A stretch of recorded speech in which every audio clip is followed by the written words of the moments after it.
And welcome again to Washington Unplugged. Bob Schieffer here. Well, Congressman Pete Hoekstra, the top Republican on the House Intelligence Committee, has called for an investigation into the hiring and the career of the Fort Hood alleged shooter, Major Hassan. The congressman is frustrated that the intelligence agencies have not been talking to him about what they have been doing or what they did. We spoke to him just a little earlier. After we talk to him today, we're going to get the latest on the investigation from CBS News national security analyst Juan Zarate. But first, from Detroit, Congressman Pete Hoekstra. You have called for an investigation. What needs to be done here?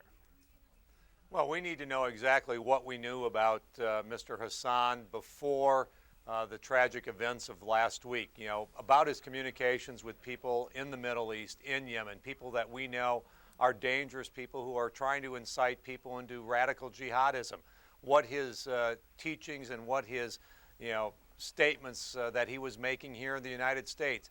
Did anybody put all of this information together and reach some conclusion as to whether this guy posed a threat to our military or not? There's one question that I have, Congressman, and maybe you have been able to find the answer to this. Thus far, I have not, and that is apparently someone with his name was posting some fairly controversial, would be at the very least, would be one way to describe it, postings on the internet comparing these suicide bombers to American soldiers who fall on grenades to save their comrades.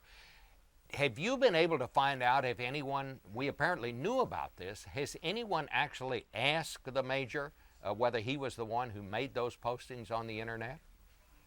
Well, I think that's a very good question, Bob, because I think we want to know what the process is that those people who had this kind of information, exactly what kind of investigation did they then pursue? Did they ever talk to the major, or did they not? Or did they reach a conclusion, based on just an overview and a cursory view of the evidence that said we don't have to worry about this guy? Did anybody ever confront him and ask him about his teachings, about his potential postings, or about his contact with people in the Middle East? I think that really is a key question, and I certainly agree with you on that. I have another question for you. Does it appear to you that we had the old bureaucratic answer to this? This man obviously got bad performance ratings when he was at Walter Reed. There were complaints about him from both his contemporaries, his professional contemporaries, and apparently from some of the patients. And yet somehow, it seems from what we know so far, instead of dealing with that, he was just shipped off to Fort Hood, which is what bureaucracies often do. When they have a problem, they ship it off to someplace else. Do you think that's what happened here? Well, again, I think that's a very good analysis and maybe a great potential. You're dead on in terms of your analysis that says bureaucracies, rather than dealing and confronting with problems, have a wonderful way of just kind of moving them over to somebody else. And if that's what happened in this case, the consequences, were so severe, it should never have happened. We need to be able to identify these problems, and clearly the issue of identifying someone as potentially being a radical jihadist that poses a threat to other American citizens in somewhat of our politically correct environment of today, that's a very serious challenge that people may be very cautious to confront, and that the problem then might have been solved. The easiest way to solve the problem is let's move it to somebody else. And what happens is that he winds up, the irony of this is just that this would be the person who would be counseling our soldiers are coming back from Afghanistan and Iraq, and those who are going there. So what kind of cooperation are you getting, Congressman, from the administration and from these agencies? Well, actually, that's one of the reasons we issued this letter that instructing the FBI and all other intelligence agencies preserve your documents, because we were getting no cooperation at all. Last week, Friday, we were starting to get some of these initial signals about communications with overseas terrorists and those types of things. So I asked the intelligence community, I said, please give me a briefing. Give me a briefing on Saturday. The House of Representatives is not going to be in session next week. I'd like this information before I go home. they came back and said, we're not going to give it to you. We're not ready. And it's like, why not? And I never got a good answer as to why they wouldn't share information with us. Finally, they held a briefing last night for some of the senators and some of my staff. But again, the House is not in session. I've not been able to get that information at this point. I don't think they've been as cooperative as what the law requires them to be with Congress. All right, well, Congressman, you're going to be with us on Sunday on television on Face the Nation, so maybe you'll have a few of those answers by then. We'll certainly look forward to seeing you and catching up on this story then. Thank you so much for joining us. Good, thank you, Bob. And joining us now to add a little perspective on this is our national security consultant, Juan Zarate. Juan was on the National Security Council during the Bush administration. What do you make of this, Juan? I mean, how did this man, of all people, wind up at Fort Hood?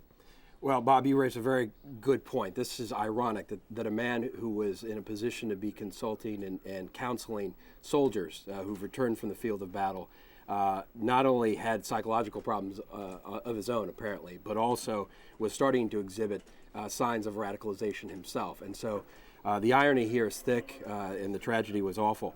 I think, frankly, Bob, the authorities, FBI among them, including the Army, still trying to figure out what they have on their hands. They are looking at data with respect to the doctor's communications. They're trying to piece this together in hindsight. And I think a lot of what we're starting to see now in both the briefings and what we're hearing in the press is a reflection of the government itself, the authorities trying to figure this out as well. What happened? What did we miss? And what were the pieces here that perhaps we could have put together? Well, there was a background briefing last night here for some news organizations, and we had people from the government saying that they knew he was in contact with this radical who was, in contact and had been with at least 3 of the 9/11 terrorists. They knew he had been emailing with this man and getting answers back, and yet they thought the messages were, in the words of these government officials, benign. So they just let it go. It didn't go any further than that. Yeah, this is a real complication and, frankly, the most important data point that has emerged. It appears that Dr. Hassan was in email communication with Anwar al-Awlaki, a known radical cleric with ties to the 9/11 hijackers, known ties to al-Qaeda, but a figure who has always skated the line, a radical ideologue who has known how to preach hate and is very popular on the internet, by the way, especially with Westerners, but who has never fully crossed the line in terms of material support to terrorism or incitement in a way that would cause him to be arrested. That said, he has been a focus for U.S. law enforcement and intelligence since 9/11, and the fact that Dr. Hassan was in communication with him is problematic. The thing that is really complicating for the FBI is, as they analyze his communications, apparently in the first instance, it appeared to be communications tied to what was purportedly the doctor's academic research. How is the war affecting Muslim soldiers and Muslim minds? And it didn't appear to be operational in any way, didn't appear to relate to any sort of attack. And so the FBI, at least according to reports, didn't do much with it at that point. Well, let me just ask you this. Let me just kind of cut to the chase here. Do you think it is possible that these investigators were reluctant to check this out because you were dealing with a Muslim and they were afraid there was going to be some sort of political incorrectness here if they checked this too closely? I think that may have been the case in the Army's context, where Dr. Hassan was apparently saying things publicly, lecturing in ways that made people feel very uncomfortable, but people weren't quite sure how to address it, given that he was a Muslim American doctor in the military.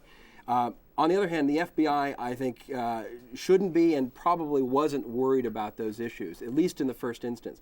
The question that Congress will have for the FBI is, why didn't you at least open a preliminary investigation, which the FBI does, even in cases where there isn't great evidence of criminal behavior, and in addition with the new Attorney General guidelines, which allows them to be more aggressive and more flexible. So I think the FBI probably wouldn't be affected by some of those cultural questions. The Army probably. Do you think that there was enough evidence, just the fact that he was talking to this radical cleric, emailing with him, would that not have been justification enough to ask a judge to give them a right to wiretap? Perhaps, and I think that is ultimately a judgment call, and the FBI is making those calls every day of the week with respect to suspect communications and individuals. I think part of the problem may have been people weren't seeing the complete picture of Dr. Hassan. The FBI investigators who were looking at those communications weren't focused on Dr. Hassan as a suspect. They weren't looking at his background, his history. And so I think in hindsight, as you start to piece all these things together, one could say, look, he was definitely a problematic figure. He should have been the subject of more attention. And the communications in that regard with Anwar al-Awlaki look a lot more suspicious than they did at the time. And we have 13 American military people dead as a result of all this. An incredibly lethal attack in the homeland against our soldiers. Symbolically, incredibly damaging. It's something I know Al-Qaeda will take advantage of. We have already seen something from what appears to be al-Awlaki's website, and we're likely to hear something from Al-Qaeda about We this. should add that Mr. al-Awlaki has issued congratulations to Major Hassan for what he has done here. Juan, thank you very much for being with us this morning. And thank you for watching Washington Unplugged on CBSNews.com. You can find us here every weekday at 12:30. I'm Bob Schieffer. Have a great afternoon.